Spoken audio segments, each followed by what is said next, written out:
전국에 계신 횃불 회원 목회자 여러분, 그리고 해외에 계신 선교사 사역자 여러분, 안녕하십니까? 저는 프랑스 파리 뽕레프 교회를 섬기는 김승천 목사입니다. 우리 하나님의 말씀 한 곳 읽고 오늘 말씀 나누도록 하겠습니다. 성경 말씀은 에베소서 3장 14절부터 19절 말씀입니다.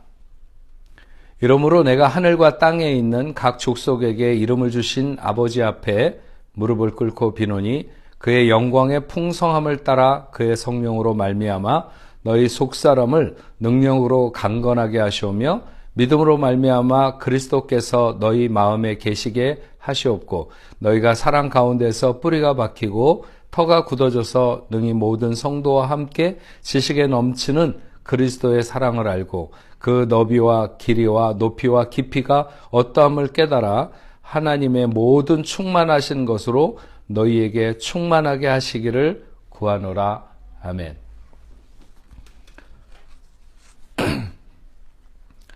피카소를 모르는 분은 없습니다. 대부분 사람들이 다 알죠. 하지만 피카소가 왜 유명한지에 대해서 잘 설명할 수 있는 사람은 그렇게 많지 않은 것 같습니다. 피카소는 미술사에 있어서 굉장히 중요한 위치를 차지하는 사람입니다. 미술에 있어서 전통적으로 가장 중요하게 여겨온 것은 작가의 눈이었습니다.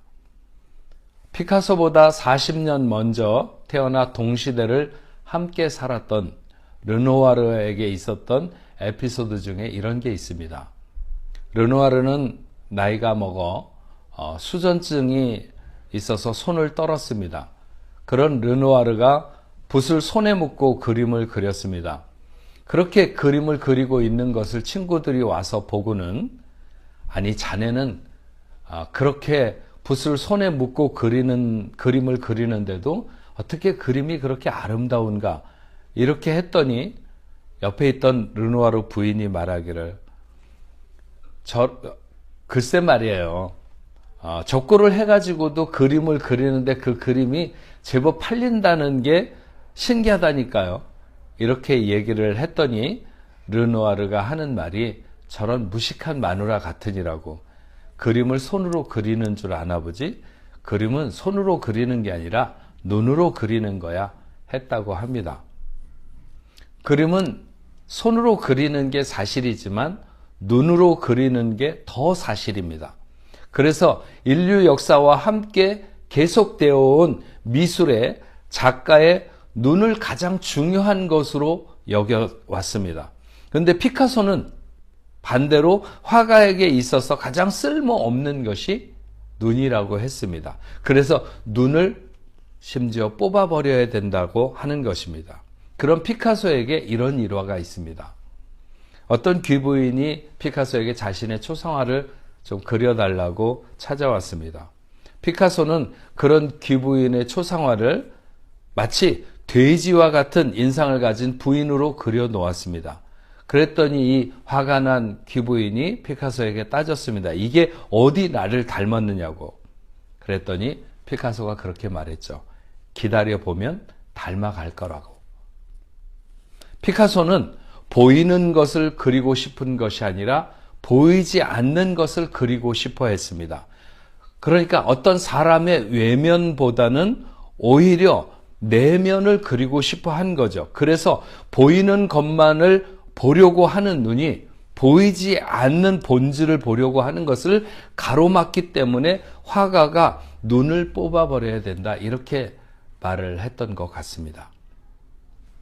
피카소의 작품 중에 게르니카라고 하는 작품이 있습니다. 게르니카가 없으면 피카소가 아니다. 이렇게 할 정도로 그의 대표적인 작품 게르니카는 스페인 내전에 독일군의 공습을 받은 게르니카 지역의 참상을 그린 것인데 정말 실제 전쟁의 참화를 담은 그 한 장의 사진보다 훨씬 더 깊은 울림을 주고 아비뇽의 처녀들 같은 작품은 실제로 옷을 벗고 있는 여인들의 모습보다 훨씬 더 많은 상상력을 주는 것은 내면을 그리고 본질을 나타내고 싶어 했던 그런 피카소의 속을 잘 보여준다고 말할 수 있습니다. 그래서 그림은 피카소 이전의 그림과 피카소 이후의 그림으로 나눈다고 하는 말이 공연히 과장된 말은 아니라고 봅니다. 제가 파리에서 목회를 하는 특성도 있고 또 저희 교회 장로님 두 분이 다 꽤 유명하신 화가분들이시고 또 그 외에도 다른 화가들이나 혹은 미술 공부하는 학생들도 꽤 있습니다. 아직 정말 자신이 화가의 길을 걸어야 되는가 그렇지 않은가를 결정하지 못한 몇몇 유학생들을 제외해 놓고 일단 기성 작가로 작품을 하는 분들이라고 하면 그들이 그 작업에 임하는 것이 얼마나 치열한가 하는 것을 저는 늘 옆에서 지켜보게 됩니다. 그들은 목회자보다 더 구도자 같을 때도 많을 뿐만 아니라 작품을 위해서 생을 거는 그런 숭고함이 엿보이기도 합니다. 상업의 알고리즘에 탑승해야만 세상 앞에 인정받을 수 없는 것이 오늘 어떤 기조인지도 모릅니다. 그럼에도 불구하고 순수함을 잃지 않고서는 결코 작업을 계속해 나갈 수 없는 것이 작가의 길이기도 하죠. 특히나 예술을 믿는다고 하는 것은 작업을 하는 예술가에게는 마치 한 발밖에 없는 축구 선수와 같은 입장이라고 표현을 해볼 수도 있을 것 같습니다. 프랑스에는 전 세계에서 몰려와서 작업을 하는 수만 명의 미술을 하는 사람들이 아마 수만 명은 될 것입니다. 그리고 한국 작가들만 하더라도 수백 명은 좋게 되는데, 근데 통계에 의하면 그 많은 작가들 중에 자신의 작품을 팔아서 자신이나 혹은 가족의 생계를 유지할 수 있는 사람은 전체 5%도 채 안 된다고 합니다.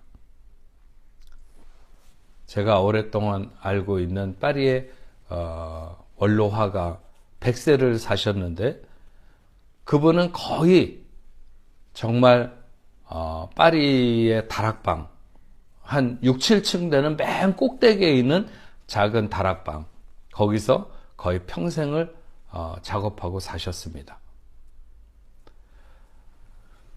그리고 자신의 작업으로 생활을 할 수 있거나 없거나 그렇게 평생을 작업하고도 아무도 기억해 주지 않는 시간 뒤로 삶을 넘겨버린 사람들이 부지기수인 것을 알 수 있습니다. 그런 작가들의 삶을 보면서 목회자 혹은 선교사로 부름받아 살아가는 하나님의 종들을 그들과 비교해서 생각해 봅니다. 유럽의 목회도 쉽지 않고 아프리카의 선교사의 길도 혹은 중동의 선교사로 살아가는 것도 결코 쉽지 않습니다. 하지만 세상의 사람들조차 알아주지 않는 그런 미술 작업을 위해서 평생을 쏟아붓고 마치 구도자처럼 살아가는 작가들에 비하면 비록 우리는 사람은 알아주지 않아도 전능하신 하나님이 알아주시지 않는가? 그들은 보장되지 않는 일을 하다가 밤하늘에 별같이 많은 사람들이 명멸되어 갔지만 우리는 적어도 하나님 앞에는 각인되는 사람들이라고 생각합니다. 그래서 간혹 선교사님들이 모인 자리에 가서 제가 강의를 하게 될 때 우리가 어디에서 사역을 하고 있든지 우리는 가장 놀라운 하나님의 은총을 누리며 사는 사람이라고 하는 것을 강조해서 말합니다. 현대 미술 팝아트의 황태자로 불리는 앤디 워홀이 그런 말을 했습니다. 사람들은 종종 예술을 위대한 것으로 혹은 위대하다고 이렇게 말하지만 실제로 위대한 것과 일상적인 것의 구분은 그 경계가 없는 것이라고 하는 것입니다. 그래서 그는 작품을 공장에서 찍어내듯이 그렇게 작업을 했고 코카콜라의 라벨이라든지 아니면 미국 사람들이 가장 흔하게 먹는 어떤 깡통 콩 스프의 라벨 같은 것들을 작업으로 했습니다. 그것은 마치 거지가 동냥을 해서 사 먹는 코카콜라나 수백억, 수천억을 가진 재벌이 마시는 콜라나 그 맛이 똑같은 것이라고 하는 것을 말하고 싶어하는, 저는 앤디 워홀의 이런 생각이 얼마나 깊은 통찰력을 가진 생각인지 감탄합니다. 그러면서 그는 그 위대한 것과 일상의 경계가 없다는 것을 어떻게 간파할 수 있었는지 꽤 궁금합니다.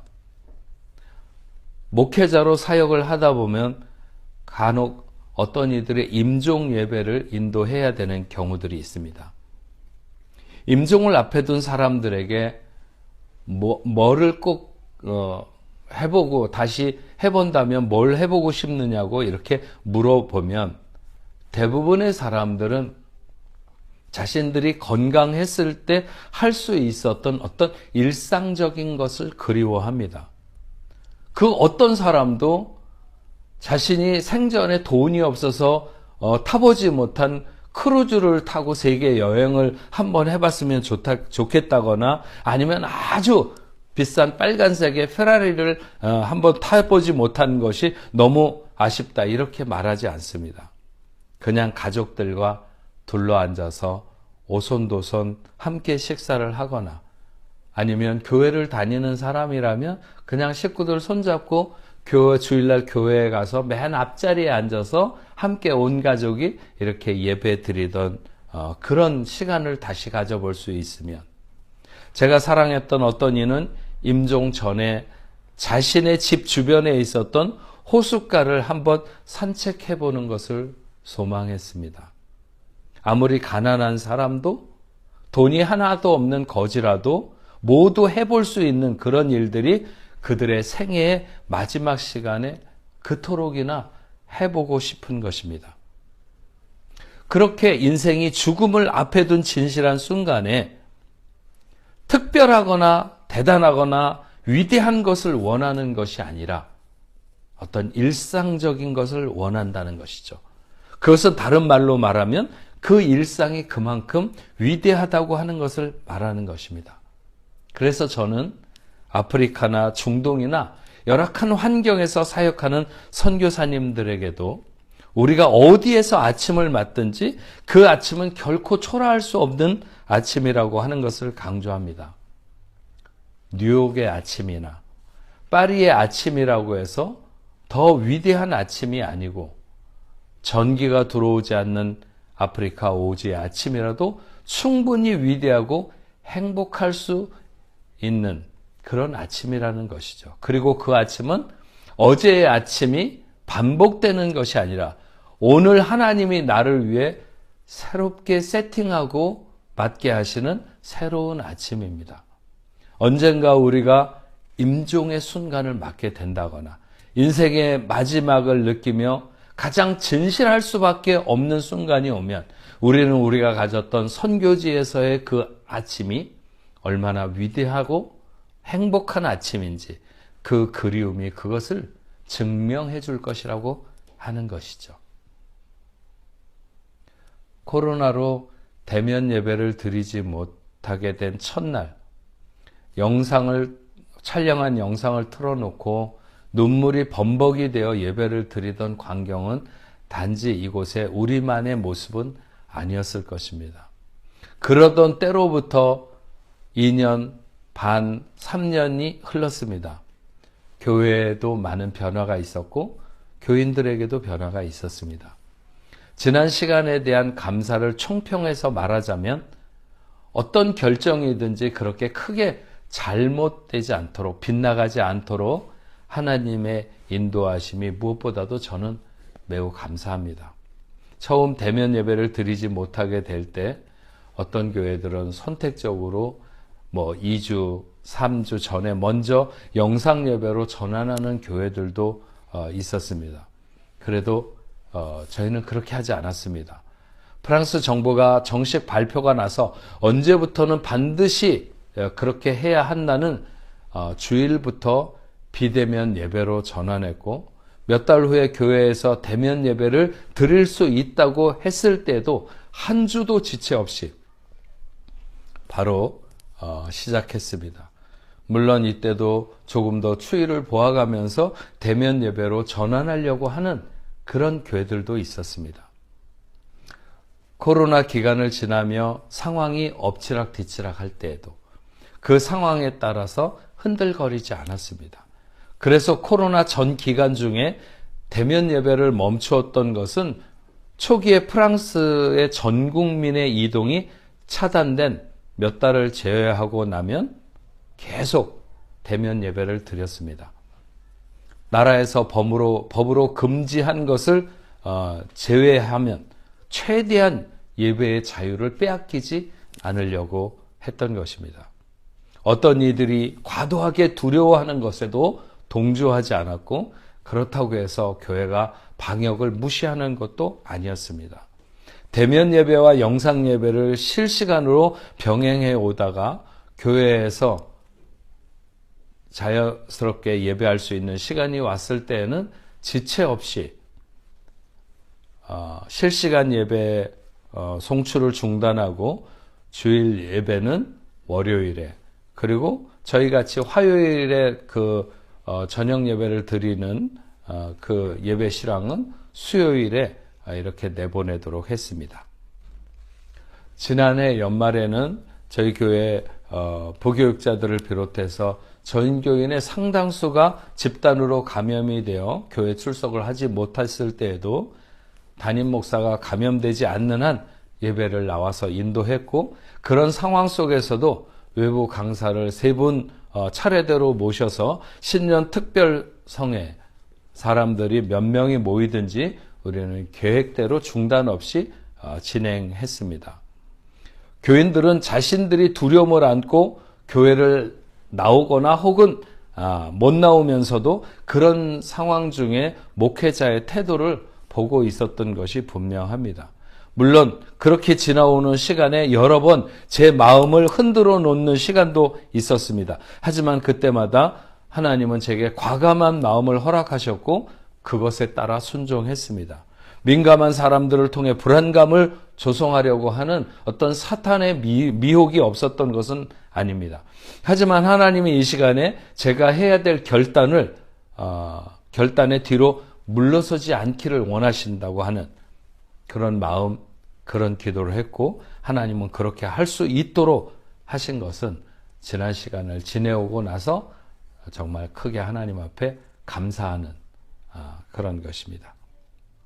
코로나 상황을 처음 맞닥뜨렸을 때 아날로그 감성으로만 지금까지 살아왔던 사람이 순식간에 디지털로 이렇게 전환되어야 되는 그런 물리적인 변화 외에도 한 번도 가보지 않은 길을 교인들을 몽땅 다 이끌고 가야 되는 그런 심리적 부담감이 있었습니다. 언젠가 교회에 나오는 대기업 임원으로부터 대기업 임원 연수 프로그램에 임원들을 모아놓고 어떤 별장 같은 곳에 대기업 임원들을 모아놓고 아무 일도 하지 못하도록 하고 오로지 편안하게 쉬면서 지나온 시간을 반성하고 가족들에게 편지 쓰고 그런 2박 3일간의 프로그램을 이렇게 진행했는데 그 임원들이 그 2박 3일간을 견디지 못하는 그런 시간을 보냈다는 이야기를 들은 적이 있습니다. 그 사람들은 평소에 전쟁 같은 업무를 매일 치르면서 늘 하는 생각은 단 하루만이라도 조용히 쉴 수 있으면 좋겠다고 그렇게 입에 달고 살았지만 정말로 막상 그런 시간이 주어졌을 때는 아무것도 하지 않는 상태에서 가만히 있는 그런 시간이 마치 무슨 담배를 몇 갑씩 피는 골초가 갑자기 끊을 때 나타나는 금단 현상이 나타나듯이 그렇게 견디지 못하고 불안감이 들더라는 것입니다. 하나님이 멈추어 서게 하신 세계에서 가장 먼저 눈에 띄는 것은 자연의 회복이었습니다. 저는 에펠탑 바로 옆에서 살고 있는데 파리 중심 공원에 야생 동물들이 나타나기 시작했고 버스 정류장에 청동호 오리들이 걸어가는 모습이 눈에 띄었습니다. 청명한 하늘은 매일이었습니다. 하나님은 자연의 회복만이 아니라 모든 것이 멈춰선 순간에 저의 마음을 정화시키고 생각을 정화시키기 시작하셨습니다. 얼마나 내면보다는 외향적인 것에 집착해서 사역해 왔는지를 보게 하시고 본질보다는 비본질적인 것에 힘을 헛되게 쏟았는지를 느끼게 하셨습니다. 그리고 또다시 뭔가를 애를 쓰고 열정을 불태운다면 이제 좀 더 본질적인 사역에 집중하리라고 하는 자연스러운 결심을 갖게 하셨습니다. 저와 저희 교회는 코로나 기간 중에 교회 사역을 두 가지에 집중했습니다. 하나는 예배 회복이었고 또 하나는 제자 훈련이었습니다. 코로나로 인한 비대면 예배로의 전환 이후에 얼마 시간이 지난 후 다시 예배가 시작되었을 때는 코로나 이전 출석하던 교인의 3분의 1 혹은 4분의 1 정도 수준이었습니다. 그래도 거기서부터 역동성 있고 감격 있는 예배가 되도록 애를 썼습니다. 예배가 늘어지고 처지는 부분들을 오히려 과감하게 축약시키면서 물이 흐르도록 진행했습니다. 여기에는 미디어 환경을 새로 구축하고 음향 장비를 지원하면서 젊은이들이 주축되는 그런 예배가 될 수 있도록 했습니다. 핀 마이크를 사용하기 시작했고 설교에는 아나운서들이 들고 진행하는 페이퍼 같은 것을 손에 들고 하기 시작했습니다. 모두 젊은 사역자들의 조언을 따라서 한 것이죠. 교회의 새로운 홈페이지를 구축하는 것, 그것이 문제가 아니라 매주마다 얼마나 새로운 내용들이 업데이트 되는가 하는 것이 관건입니다. 요즘 사람들은 교회 홈페이지 같은 곳에 잘 접속하지 않습니다. 그러나 교회를 어느 지역에 가서 교회를 정할 때는 한번 들어와 보죠. 그때 만약 몇 달 지난 게시물이 마지막이라면 그 교회에 대한 기대감을 접을 것이 분명합니다. 변해야 할 것이 변하지 않으면 변하지 말아야 될 것이 변한다고 하는 말이 있죠. 맞는 말입니다. 본질을 추구하지만 디자인이 있어야 하는 것입니다. 통일성, 연속성, 창의성 같은 것들이 교회 사역에 적용되도록 하는 것이 본질이 아니라고 말한다면 그것은 이해가 부족한 것이다. 저는 그렇게 생각합니다. 할 수만 있다면 변해야 할 것을 변하도록 해야 변하지 않아야 할 것이 변하지 않도록 지켜낼 수 있다는 것이죠. 하루에 3시간씩 책을 읽지 않으면 이 시대의 문맹이 되어간다는 말이 언제적 이야기인지 모릅니다. 하물며 시대가 어떻게 변하고 있는지에 대해서 전혀 이해하고 있지 않는 것이 본질을 붙들고 있는 것은 결코 아니죠.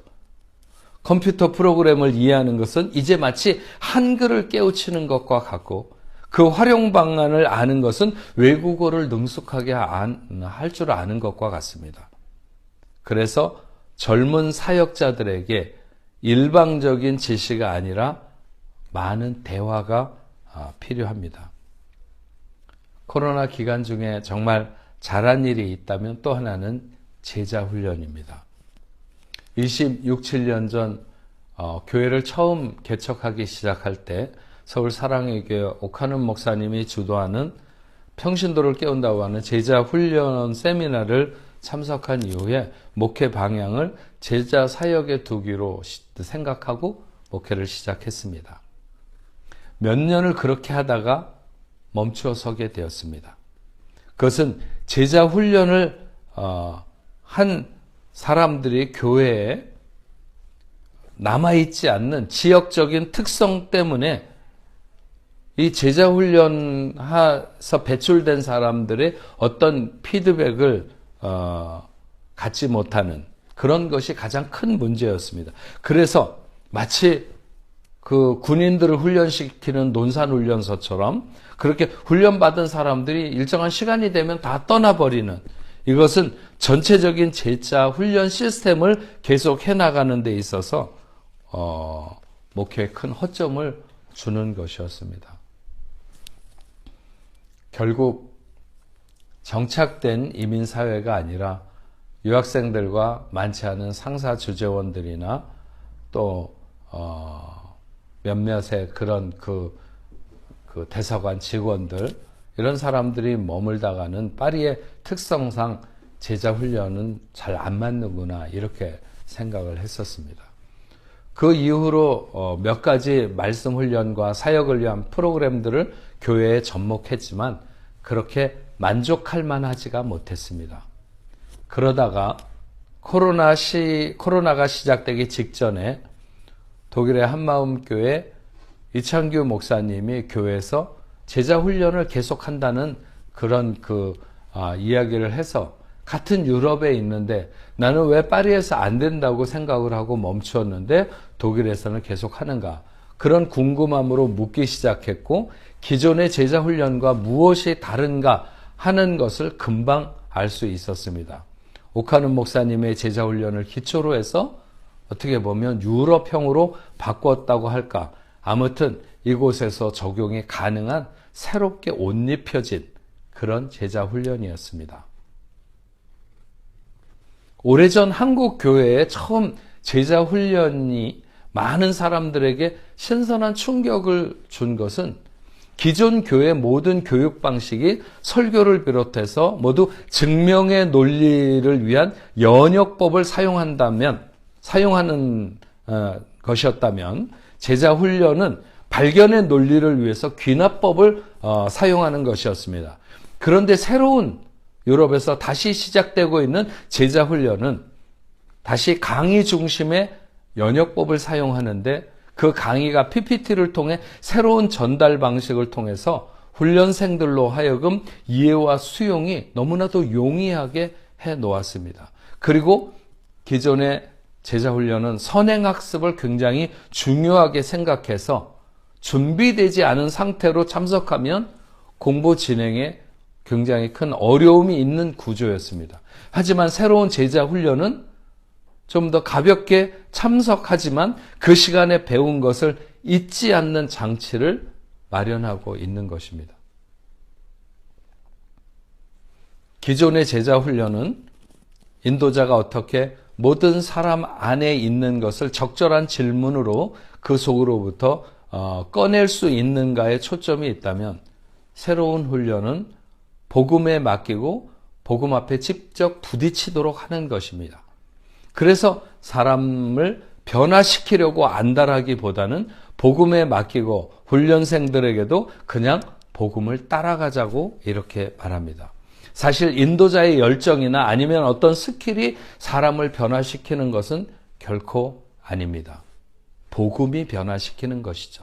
그래서 그런 마음과 자세로 복음을 대할 수 있도록 하고, 대화를 통해서 찾아가던 복음이 아니라 지도자의 선명한 선포, 이해하기 쉬운 방법으로 전달하는 복음을 통해서 많은 변화가 일어나게 되고 복음을 만나는 그런 모습을 보게 됩니다. 코로나 얼마 전에 시작한 훈련은 코로나로 인해 중단되었습니다. 만약 줌을 통한 성경 공부로 바로 전환했었으면 교회 일정상 훨씬 더 좋았겠지만, 그때만 하더라도 줌으로 이렇게 성경 공부를 하는 것에 대해서 굉장히 어렵게 느끼고, 또 그 효과가 있을까, 이런 기우가 있었습니다. 그래서 코로나가 빨리 끝나기를 기다렸지만 점점 더 길어지는 것 같아서 몇 개월 후에 온라인으로 성경 공부를 시작했습니다. 처음에는 어색했지만 그러나 시간이 지나면서 충분히 온라인으로도 그 변화와 역사가 일어난다는 것을 느끼면서 1년에 한 번 25주를 한 기수로 하는 훈련을 2기, 3기 비대면으로 차례대로 이렇게 진행해서 끝내게 됩니다. 그리고 이제 제 4기를 대면으로 진행하려고 준비하고 있습니다. 역시 훈련 후에 갑자기 귀국하는 사람들을 비롯해서 떠나는 사람들이 여전히 있지만, 그래도 1기에서 3기까지 훈련생들 중에 40명 정도는 교회의 일꾼으로 남게 됩니다. 해외 디아스포라 교회의 구성원들은 교회마다 조금씩 다르지만 프랑스 같은 경우는 상사 주재원과 각 대사관 직원들 같이 3년에서 5년을 주기로 이렇게 근무지를 이동하는 그런 교우들이 많은 교회와 교민들이 많은 교회로 조금 구별되어 있었습니다. 하지만 이제 점점 상사 주재원이나 대사관 직원의 비중이 낮아지면서 대신 이 땅에서 성장하고 계속해서 이 땅에서 살아갈 1.5세나 2세들의 비중이 늘어나는 것은 모든 교회들에게 있는 공통적인 현상입니다. 그렇다면 그들에 대한 목회가 가장 중요할 수밖에 없습니다. 그런데 제자 훈련이 이런 젊은이들에게 굉장히 잘 맞는다고 하는 것이죠. 그래서 그들이 복음 앞에 변화가 일어나며 교회는 생기 있는 공동체로 변해가는 모습을 보게 됩니다. 제자 훈련을 받는 사람들은 예배를 드리며 말씀을 들을 때 노트에 설교를 적습니다.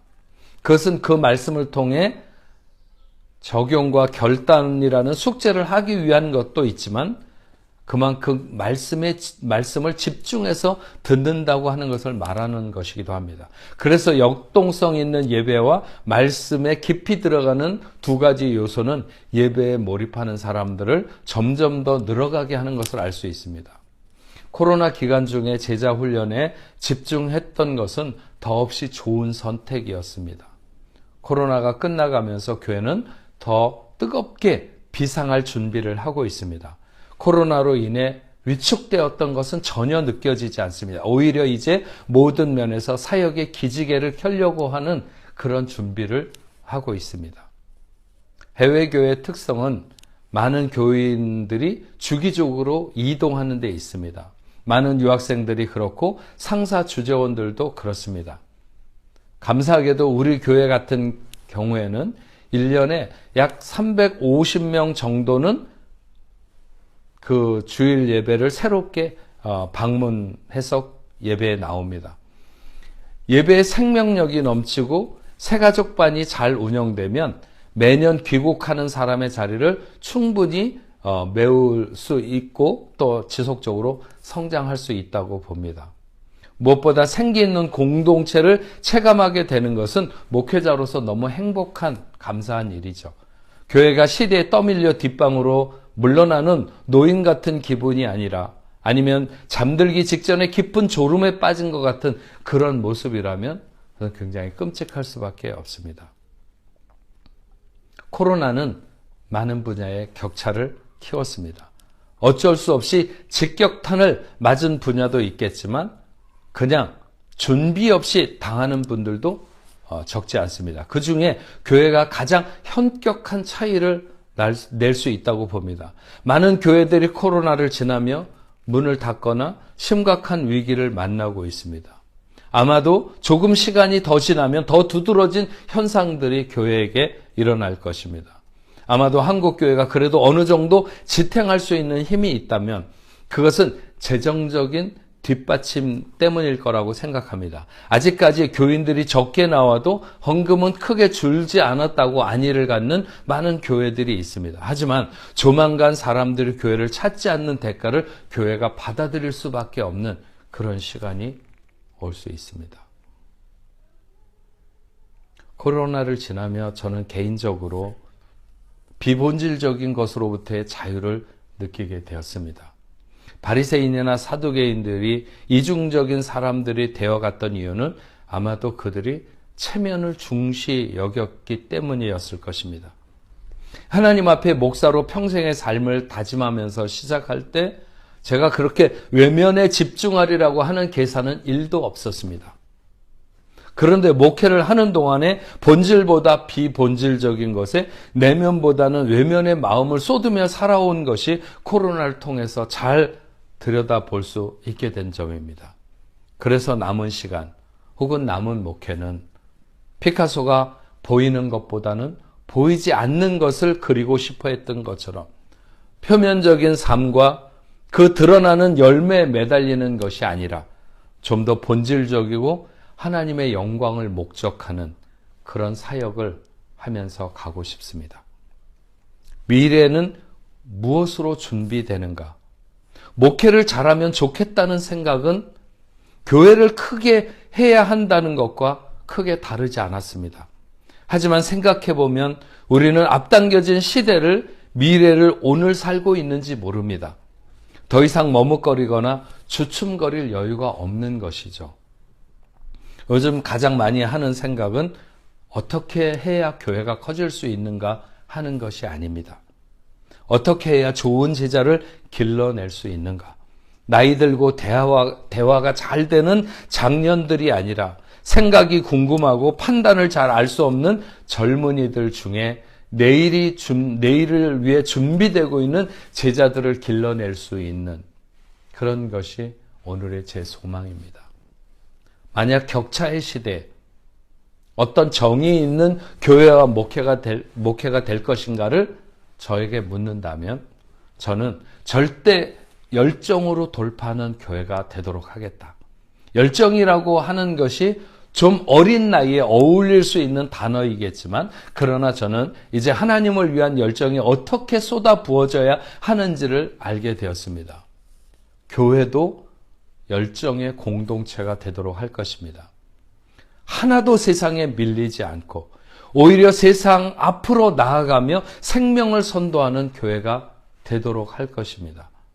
어려운 시대의 세상은 교회를 멀찍이 따돌렸다고 그렇게 생각할지도 모릅니다. 하지만 오히려 교회가 저 앞서 나가고 있다고 하는 것을 알려주고 싶습니다. 복음을 앞세운 교회, 오직 본질을 붙잡은 교회를 막아설 세력은 세상에 없다고 생각하기 때문입니다. 기도하겠습니다. 하나님 감사합니다. 이렇게 격차가 있는 시대, 점점 더 어쩌면 본질과 비본질, 적당하게 섞여서 정말 누가 우군이고 누가 적군인지를 알지 못하는 그런 혼재된 세상 속에서 지금까지 살았는지 모릅니다. 그런데 코로나를 지나면서 하나님은 우리가 좀 더 선명한 자세를 가지고 하나님의 뜻 앞에 서기를 원하는 것을 보게 됩니다. 좀 더 정결하기를 원하시고 좀 더 거룩하기를 원하시고 좀 더 열정을 품고 이 시대를 살아가며 하나님의 마음을 세상 속에 대변하며 살기를 원하시는 하나님의 뜻을 받들어서 거룩한 교회 공동체를 함께 세워가는 또 사명을 감당하는 그런 역사를 원하시는 줄 압니다. 전국에 혹은 전 세계에 흩어져서 오늘 말씀을 같이 나눈 우리 횃불 가족 모두에게 하나님 함께하여 주시옵시고 다시 한번 마음을 새롭게 해서 이 시대 앞에 하나님 앞에 존귀하게 쓰임받는 거룩한 주의 종들이 다 될 수 있도록 주여 도와주시고 저들이 그 섬기는 모든 사역지마다 하나님의 놀라운 은혜로 넘치게 채워 주옵소서. 예수님의 이름으로 기도합니다. 아멘.